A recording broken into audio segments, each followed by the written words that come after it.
Well, hello. I am so pleased to have you join me here again. This is what makes it special for me. This is the price of admission for me. My job is to get you to reactivate your kryptonite. That is your ability to manifest, to make pictures out of your own mind, not out of a desktop, laptop, smartphone, AI, none of that crap. None of that. That's all outside of you. I'm working with the energy inside of you. That is significant. Just in the juxtapositioning of energy. If you are absorbing the information, it means you are not creating anything. And you are setting up a frequency that does not promote creativity, that does not promote integrity or honesty or any of that, because you are anticipating, you are expecting information coming outside going in. It should be inside coming out. Now, that's not to say that you don't pay attention to things around you, make mental notes and so on and so forth, and then incorporate that in your inner vision. Not saying that. But people today depend entirely or leaning in that direction in terms of the technology because it's so easy. That's the drug of the mind. It's so easy. It's so convenient. I love it. My smartphone, my laptop, I don't have to think. And then of course now we got AI. Here's the deal about AI. First of all, if it does what they intended to do, it's going to take away every single job that humans do on the planet. It will make us all servants of tech. End of story. What it also does is make us very one-dimensional. Explain. The people who run the planet, and they've done it for several hundred years, but they've gotten to a point in terms of technology where they now have us down to just numbers, algorithms. We're not people anymore. We're numbers. And that's because we're part of this system that they've set up for control. So, we are all plugged into their electric system. We know very well that Tesla probably had a system that freed up energy. That was the reason why they eliminated him. I do know there are about at least a dozen inventors in the 1900s alone who came up with alternative energy forms that didn't need gasoline, that didn't do the electric thing like we've done the electric thing, and would give us literally energy independence, each of us being individuals. And those 12 people all mysteriously died of unknown causes after filing for patents. And their patents, because of a 1951 law written by obviously a corrupt Congress, said that they could take any of these patents if it hurt or possibly hurt our ability to defend ourselves as a nation. If there was a threat to our security, we can take these patents, which are really not a threat to you and I, but it's a threat to the corporations, the oil companies, the power companies, the power grid, the computer people. Because if we all could tap into energy individually, independently, they're screwed. So they took all these people who were working on these things and others. I guarantee you others have done it. And they put them into this little law in 1951. Well, it's going to possibly threaten us as a nation. Screw the nation stuff. It threatened them and their profits, their control. So just because it's legal doesn't mean it's right. Well, they took all these patents after making sure all of these people were dead. Almost all of them suicides, by the way. And they put them into this little law, and they're hidden away, never to be uncovered, because it would upset the balance of financial power. You never do that. You never do that. Just ask JFK what happens when you do. Just ask Abraham Lincoln when you do. Just ask Muammar Gaddafi when you do. Tons of people. We go after them because the big bankers are the bosses, and he'd tell a military, go after these people because they're communists, they're wrecking their country, they're dictators. No, what they're doing is they're stepping away from the World Bank, the world financial system. In fact, that's the reason they're after Putin. Because as soon as he took office in the 1990s, the first thing he did was got rid of all the Rothschild bankers out of Russia. Kicked them out. Well, the Rothschilds ain't going to take that sitting down. So now we got Ukraine. And they're just going to keep bludgeoning and bludgeoning and bludgeoning Russia, hoping that it falls apart so that they can take over again. We'll see how that turns out. I don't think it'll be really, really good for the Rockefellers and the Rothschilds and the rest of those kinds of morons. But the point of the matter is, you have the kryptonite. It's creating pictures in your own head, and that's what we do here. So the basic idea this time around is who left you behind. You're feeling orphaned. They went without you. Didn't tell you, just gone. The numerology to the word orphan, by the way, is 5, which means change. So you're in the mood now to quit being an orphan. What do you do about it? Well, there are a lot of things that you can do. That's the reason why in these tarot readings I don't do just tarot. Tarot is the science of potential. You got to activate it.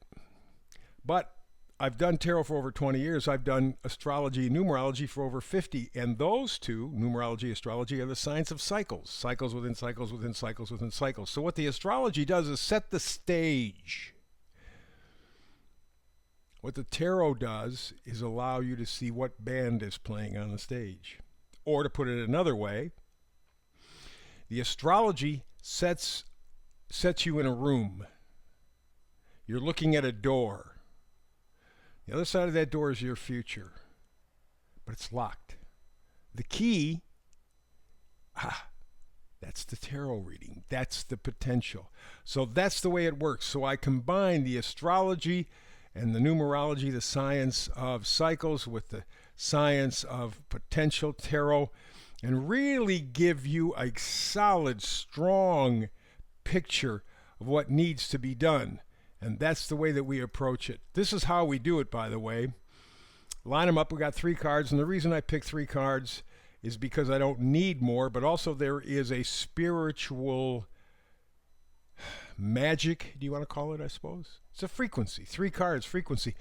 Nikola Tesla said if you knew the power of 3, I mean, if you really understood the power of 3, you would understand the universe. So, assuming that I'm not smarter than Nikola Tesla, I stick with 3 cards. And on the left side there, you see the karmic manifesting messages. I break down each one of those messages just to give you a review, because I want you to see the picture. I just don't want to talk. I just don't want to impress you with what I know or don't know or whatever, fake wisdom.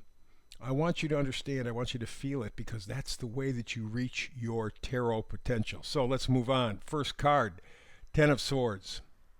Swords are thoughts, ideas, beliefs. 10 of Swords said, this son of a gun, boy, there's a pincushion. Hoo-wee. And that's you. That's me. Each one of those swords is a lie, meaning, the 10 of Swords, everything that we've lived our life under or thinking or believing is a lie. It's been proven over the last 4 or 5 years. They lie about everything, even if it doesn't make sense. Like, for example, the idea that, well, you know, we're too much sun, we're heating up the atmosphere too much, it's dangerous. So let's block the skies. We're going to put chemtrails with poisonous minerals up there and chemicals and all that kind of stuff, heavy metals. But on the other hand, they want to keep selling us idea on solar batteries, on solar arrays. Well, you need sunshine for the solar stuff to work, but they're blocking the sun. Does that make any sense?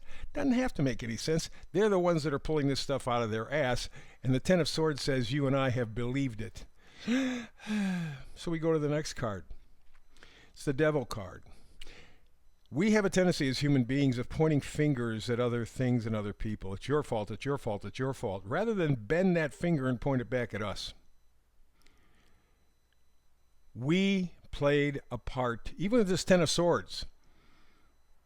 We just accepted that what they said was true. We didn't bother to peek behind the curtain and look for the wizard. We never did. It was more convenient. Buy the bullshit. Life is easier. Well, we're finding it's not so easy. And that's the devil part. We have to defeat the devil within us, the weakness within us, the addictions within us. You know, all addictions are making up for a hole in our soul. It can show up emotionally, physically, but that's what it is. That's why these billionaires have all this money and they're so unhappy. You go, no, they're happy. They got everything. No. Take a look at their lives. In fact, I saw an interview with someone who worked for Larry Fink, the guy who runs, what an appropriate name, the guy who runs BlackRock, State Street, Vanguard, because all three are connected. They're separate companies, but they're all connected. It's incestuous, not surprising considering who's involved. But he said when he was working with Larry Fink, he says, I've never met a more unhappy man in my lifetime. Take a look at Hollywood. Take a look at what their lives are like. They're shit. They're crap. They can't hold a relationship if their lives depended on it. They're always doing drugs. They're always drinking. They're always, they're searching. So the darkness that we're looking to defeat is within us. And part of the reason is because the Ten of Swords. We believe the crap without ever examining the sources, never taking responsibility. So the subsequent problem is that now we have this darkness surrounding us, and we're going, what do I do? Final card is the Queen of Wands. Here's the saver. She is the one who brings positivity, enthusiasm, joy, excitement, gratitude back to life. That's what we have to do. There has to be an element of humility and joy in our life. Don't go for happiness. Happiness changes from an hour-to-hour basis. You know, I just yesterday I was going through the internet checking a few things, and I saw one of those little memes, TikTok. Had this guy giving this young lady a brand new Mercedes. It was a SUV.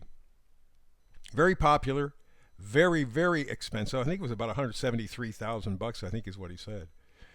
And when he gave her the keys, opened the door for her, she sat in the front seat and was just, oh, this is so wonderful, so great, oh my God, I don't know what to do. And so I guess he was going to move it for her or do something. Anyway, she gets out of the SUV, the Mercedes SUV that costs $173,000 that she's thrilled about. She walks on, she sees the color. It's kind of like a darker color, blue, something. All of a sudden, as fast as you can flip your fingers, she's upset. She's disappointed. She's heartbroken. It's not the right color. I can't have it. What the hell is your problem? You want to talk about the devil? You want to know where the energy is? She's not grateful. 170. There are people on this planet who are never going to make their entire lives $173,000. And so therein lies the problem. The Ten of Swords, yes, we were lied to, but we allowed it to happen. That's the devil energy because we're looking for some sort of, oh, I want to be safe, I want to be safe, I want to be safe, I want to be safe. And then the Queen of Wands comes by and says, look, just be grateful for what you have. Bless what you have. Make it a blessing for you. Can you do that? Well, apparently this woman and many other people like her these days can't find any gratitude in their hearts. So let's take a look at the astrologic part of all of this. What we're seeing right now is the combination of Neptune and Saturn. They're both in Aries. They really clash. Neptune is illusion. It's fog. It's the potential for inspiration, but also delusion at the same time. It all depends which way you're oriented. And Saturn is structure. Also, it's discipline. So when you have Neptune, this foggy kind of formless thing, and Saturn that demands form, you get weirdness. And that's what we're seeing in the world around us. People don't know. And so that goes to the whole situation. George Carlin brought this up in one of his comedy things years ago, and it stuck with me because it's so very true. And that is the idea that we are controlled by the illusion of security. All it is an illusion. In fact, During the Nuremberg trials, just after World War II, they asked the Nazi PR people, how did you get the German people who were very well educated, very honest, very hardworking, very positive before Hitler? How did you get them to go for this whole thing? And they said, very easy. All you got to do is scare people. It's real easy. It's basic. You scare people and you get them to do whatever you want them to do. Look what 9/11 was. It was a scare tactic. And in fact, we now have information that people in the U.S. government back in the 1980s and 90s said that we needed in this country another Pearl Harbor to get people to move in the direction the rich wanted us to move and get to have control. And so what happened? We have 9/11. We virtually gave up our entire Constitution because I want to be safe. I want to be safe. I want to be safe. George Carlin hit it. It is the illusion of safety. There is no safety. And so while we have Neptune and Saturn in very, very favorable aspect to one another otherwise, and to other planets too, just because it is easy and appears obvious and natural, you're setting a trap for yourself very often. And that's what we've done. In the mad dash for safety and security, we've ended up taking it all away. We've ended up destroying virtually our Constitution. Next step, I guess, is up to us, right? Time's up for this time. We are finished. Thank you very much for checking in with me. Hope you're with me tomorrow, because you are the ones who make this all worthwhile. Without you, it just ain't getting it, that's for sure. But between now and the next time you and I do get together to do tarot, please like and subscribe. Very important. We were just a moment ago was talking about how they're taking away the constitutional rights and so on and so forth. They're making up stuff, pulling it out of their ass just to make sure that our Constitution is dead. And the way it's showing up in many cases is what's going on in the internet. They're not obvious right now. They're not making big noises right now. They're just unsubscribing people without telling them. They're taking feeds off without saying anything. This is really a battle going on the internet. So I ask you, please like and subscribe. Help me stay in there every day and pass along the tarot, the astrology, the numerology, so that we can give you the big picture, some energy that you can use to help make your life work better for you. So between now and the next time you and I do tarot together, peace and blessings.